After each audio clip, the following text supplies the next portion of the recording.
biblical giants were the titans of pagan legend. And this kind of, you have to take the book of Enoch's view of giants, put it on the biblical giants. And if Enoch is scripture, that is justified. But we've examined a lot of the major reasons so far, and we don't have anything. All of those numerous reasons have just fallen to dust in our hands. But this is an argument that people make. So Tartarus, the word that Peter uses, it's only used once in Scripture, and he uses the word Tartarus. Again, when the Greek word Hades is used, it's speaking of the Hebrew word Sheol. I would suggest that when Tartarus is used, it's instead of a Hebrew word.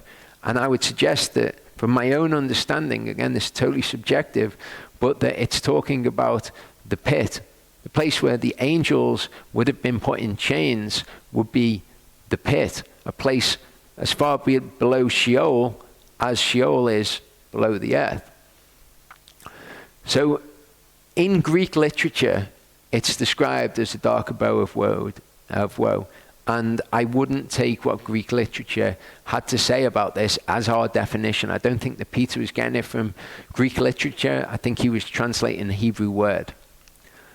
Pit of darkness in the unseen world. And in Homer's Iliad, another work here of men, it describes Tartarus as far below Hades as Hades is below heaven. Okay, so this is where it's taken from, Homer's Iliad. The Greek Titans, what do we know about them? What is said of them? They were partly terrestrial and partly celestial. So you could look at this and say, well, that's like the giants. The giants are partly celestial and partly terrestrial, celestial. They rebelled against their father, and after a prolonged contest, they were defeated by Zeus and condemned into Tartarus. So you can see how all of this Greek mythology is taken and then overlaid over Enoch, which is then overlaid over the Bible. But there's a problem with this. Even if we accept everything that is presented to us, they're partly terrestrial, partly celestial. They rebelled against their father. The giants didn't rebel. They were just wiped out because they were going to be eternal. And Yahweh says, no, my spirit's not going to remain with them or strive with them. They're going to be 120 years, and then that's going to be their lot. And after a prolonged contest, they were defeated by Zeus. Okay, so that would be Yahweh, presumably, and condemned into Tartarus. That's not true of the giants either. All of these things would be true of the angels. They left their oiketerion, came down to earth, which I presume they would have had to put on some kind of dwelling to do so, although that's speculation.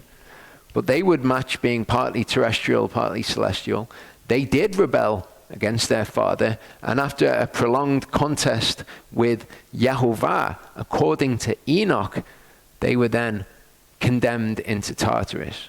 So it wouldn't be the giants anyway. The titans would be the angels and not the giants. So to say, well, the first giants, the ones that Enoch talks about that were 4,500 foot tall, they were the titans spoken of in Greek legend, just doesn't match. There's no way that you can fit those things together. It's just, I don't know, at best it's something that I imagine sounds good to people. When you say it, it's like, oh yeah, that's right. But it doesn't fit the narratives that we're even being presented with. And that is, if we were to take the book of Enoch as reliable or accurate in the first place, it doesn't fit with it. So factually, I'm going to give it a naught, because it's just, they don't fit. Okay, the giants do not fit the description of the titans in the slightest, apart from that they are terrestrial and celestial. And obviously, as a reason that we should take this as, therefore, scripture, there's no logical argument that is made. So when I'm looking here at the argument, based on the evidence, factually, is the evidence correct? Then I look at the argument.